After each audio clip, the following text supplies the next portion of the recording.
students. Today I will be teaching about the topic neural tube defects. This topic is for BSc second year from the subject genetics.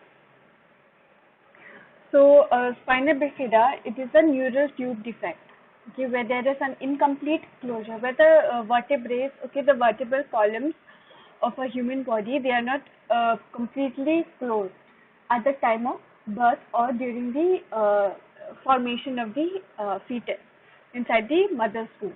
So, when there is an incomplete closure or improper closing of the vertebrae and the neural tubes, then we can call it as neural tube defect or spina bifida. Spina bifida is a malformation of the spine.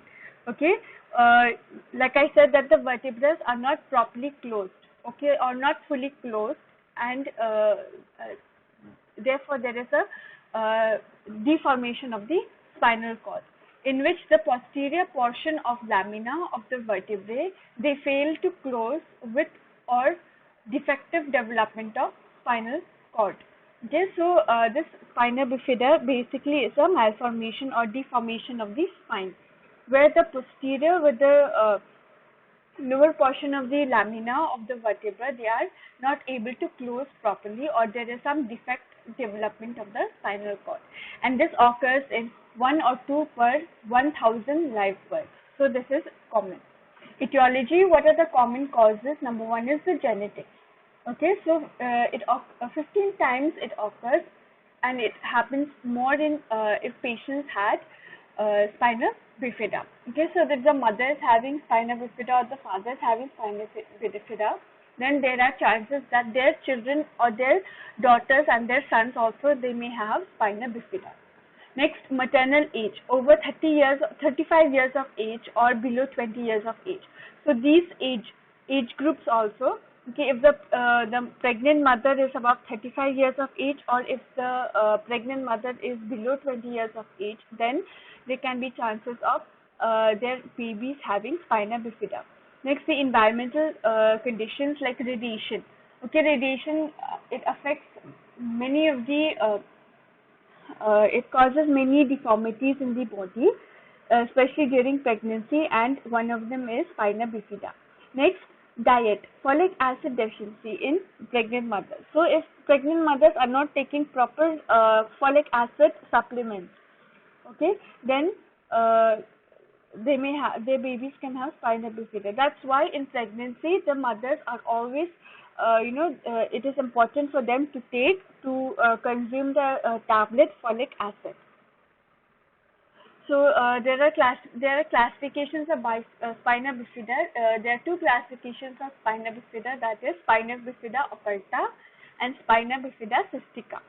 Okay, so in spina bifida cystica, it is of two types, meningocele and myelomeningocele.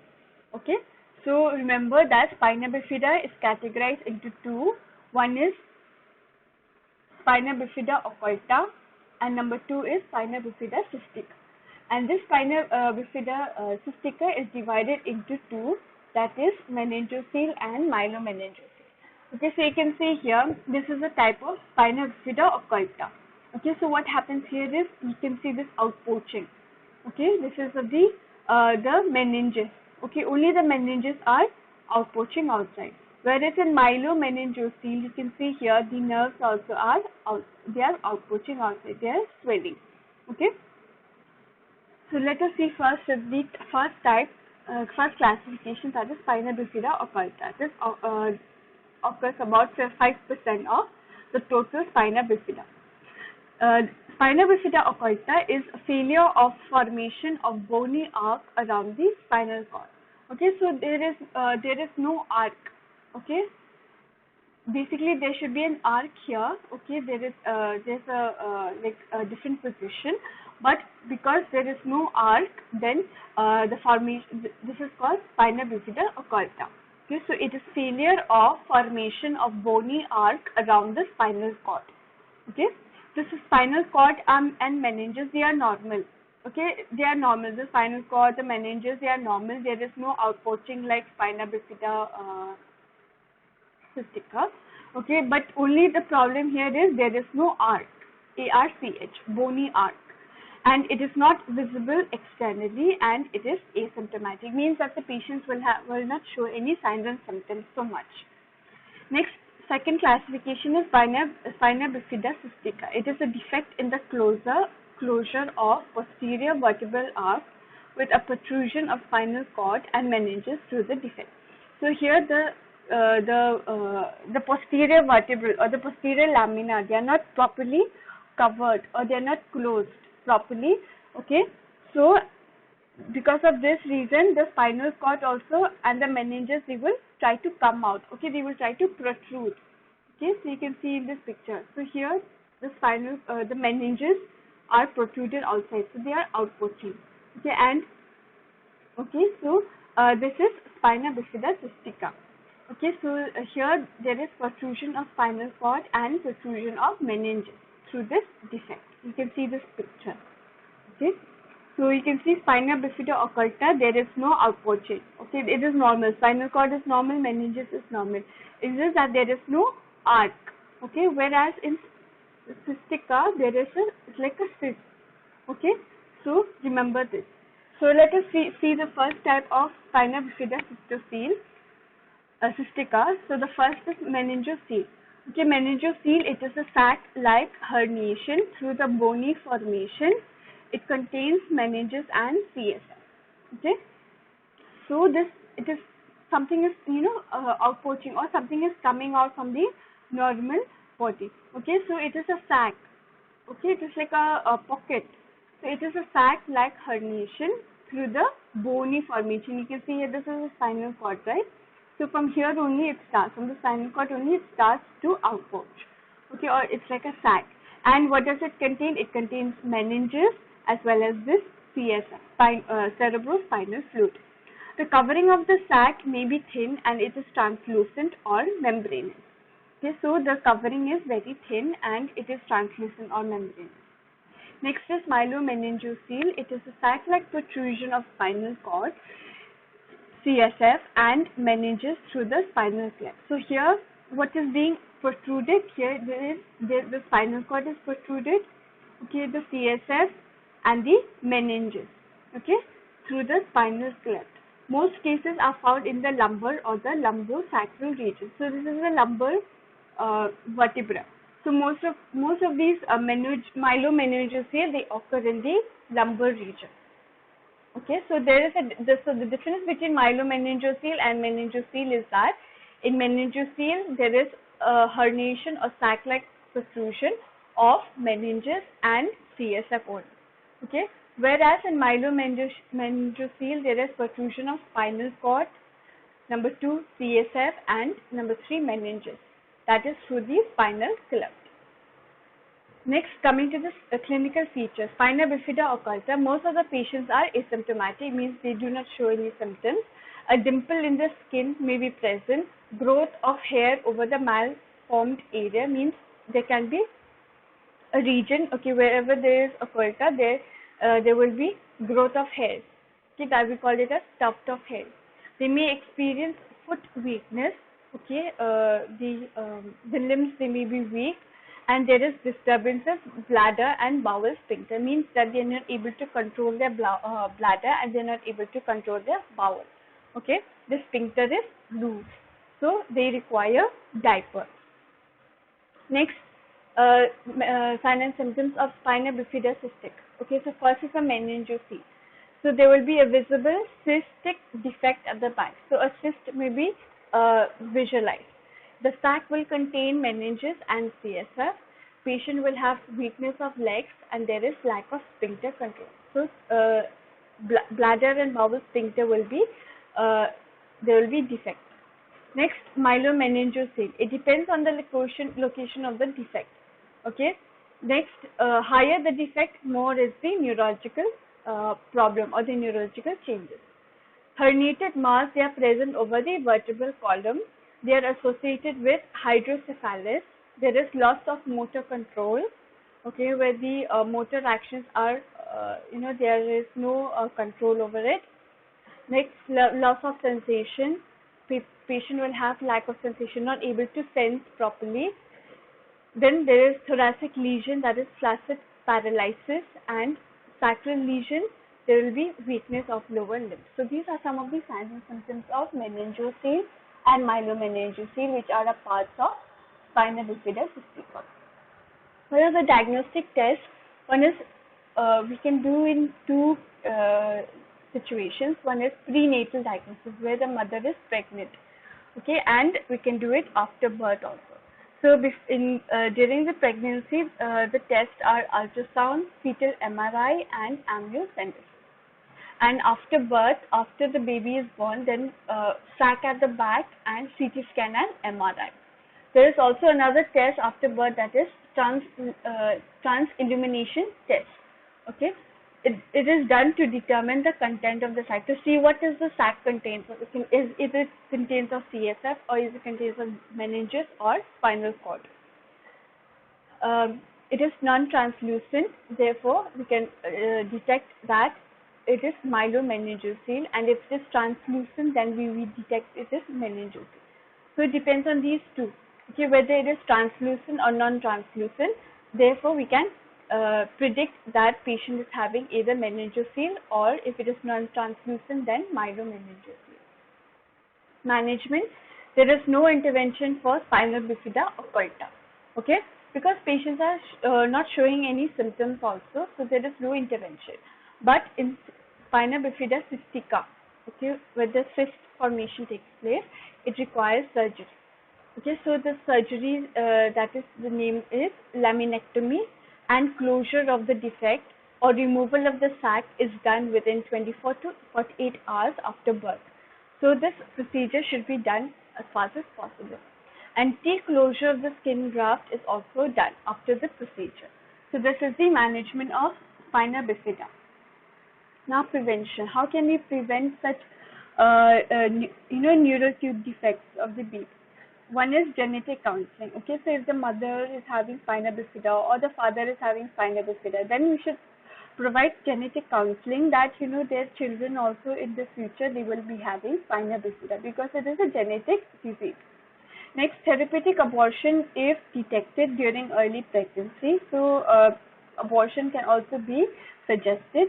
Incidence can be reduced if pregnant mothers will take folic acid supplementation, that is 1 mg of folic acid per day. Okay, so the dose is 1 mg per day, and once a day should be taken 1 mg, and they should take it every day. Now let us see what is the role of folic acid to decrease the risk of NTD. Why do we give folic acid during pregnancy, right? And why is it compulsory for pregnant mothers to take it every day for 1 mg? So let us see. Introduction. Folate or folic acid, it prevents NTD, neural tube defects. Folic acid or folate functions in a single carbon transfer reaction. They exist in many forms. The folic acid, also known as pteroyl monoglutamic acid, which is the most oxidized and stable form of folate. Okay, so folic acid is the most oxidized and the stable form. Okay, this is stable. It occurs rarely in food, but it is the form used in supplement vitamins and in fortified food products. So this folic acid, it is very less found in food contents, but it is necessary. But supplements, tablets, in the form of tablets, they are available in the market and should be given to the pregnant mother.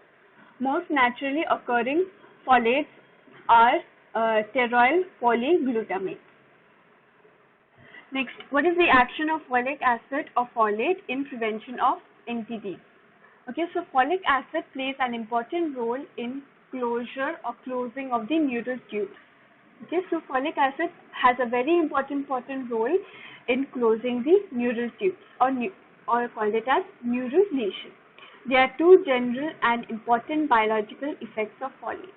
Okay, so first is folate acts as a cofactor for enzymes, which involves in the DNA and RNA biosynthesis. So folic acid, this folate also plays a very important role because it is a cofactor. Okay, it's like a supporting pillar for enzymes which are involved in the DNA and RNA biosynthesis. Okay. Next, folate provides one carbon unit for the de novo synthesis of DNA bases. So this folate also, it prevents one carbon units, like it can be guanine or it can be adenine or thymine. Okay, so it is responsible for the synthesis of DNA bases. Next, third is folate requirement increases during the period of rapid growth of fetus. So this folate, okay, which is a cofactor for enzymes which are involved in DNA and RNA synthesis, it is very in demand. Okay, their demands are very high during the rapid growth of the fetus. So during the formation or during the growth of the fetus, this folate is very important. Okay, why? Because it helps, it helps in the DNA and RNA synthesis. Thus, with folate deficiency, DNA synthesis is inhibited. So, if the folate is less, okay, if the folate contents are less, then the DNA synthesis also is stopped. Okay, so it is it is directly proportional. So, if the folate is less, then DNA synthesis also will be stopped, and the cells are not able to manufacture properly because of enough DNA, because the DNA for mitosis, which leads to limited or imbalanced cell growth, and it is followed by cell death. Okay, so if the folate is less, then DNA synthesis also will be stopped. Okay, and when this DNA synthesis is stopped, the cells are also not able to manufacture enough DNA. Okay, so the cells are not active also to manufacture DNA or to produce DNA for mitosis procedure, and this will lead to imbalanced cell growth and followed by cell death. So there will be death in the cells. So this is the action of folate. Okay, so I hope you remember these the two general effects of folate and the two important biological effects of folate.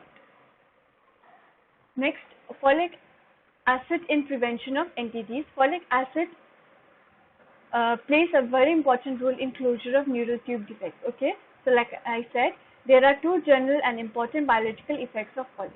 So that was the first. Okay, so now coming to the second. Second is that folate is involved in the supply of methyl group to the methylation cycle. So this folate also is very important. Why? Because it is involved in the procedure or in the supply of methyl group to the methylation cycle. So there is a cycle which is called methylation cycle. Okay, so this folate, what does it do? It helps in supplying this methyl group to the methylation cycle. The methyl group is used by methionine synthetase to recycle the homocysteine back to the methionine. Okay, so it is a cycle. Okay, a disturbance in this process, it causes hyperhomocysteinemia, and there is a shortage of methionine. Therefore, the cells are not able to methylate important compounds like proteins, lipids, and myelin. Okay, so what happens is folate is responsible for this methylation cycle, right? Why? Because it is involved in the supply of methyl group. Now what happens is, if this methyl group, okay, if this folate is decreased or it is less, then there will be the supply of methyl group also will be less. Okay, when the supply group of methyl group, okay, the supply of methyl group is less or there is a disturbance, then it will affect the methylation cycle. Okay, when the methylation cycle is disturbed or there is imbalance, then the cells will not able to make methylate, which is important compound like proteins, lipids, and myelin. So the growth of the fetus also will be decreased. Thus, folate deficiency or genetically rooted errors in folate metabolism can cause developmental defects through the disturbances of DNA biosynthesis or the methylation cycle. So this folate acid is it has a very important function in DNA biosynthesis. Okay, like I've shown you that it provides one carbon unit for the DNA bases. Okay, and it also has an important role in the methylation cycle, where the folate is responsible or it is involved in the supply of methyl group. Okay, and this methyl group is in the process of the methylation cycle. So this is the action of folate or folic acid. Next, maternal periconceptual use of folic acid supplementation will reduce the incidence of NTDs in pregnancy at least by 50%. So it is very, very important for pregnant mothers to take folic acid, okay, daily 1 mg. To be effective, folic acid supplementation should be initiated 1 month before the time of the planned conception and continued until at least 12 weeks of gestation when neurulation is complete or when the neural tube is closed. So it is suggested that folic acid should be taken 1 month before the time of conception. That is a planned conception. Okay, so that this was about the role of folic acid, which decreases the risk of neural tube defects. Okay, so I hope this is clear about neural tube defects and the role of folic acid. Thank you, class.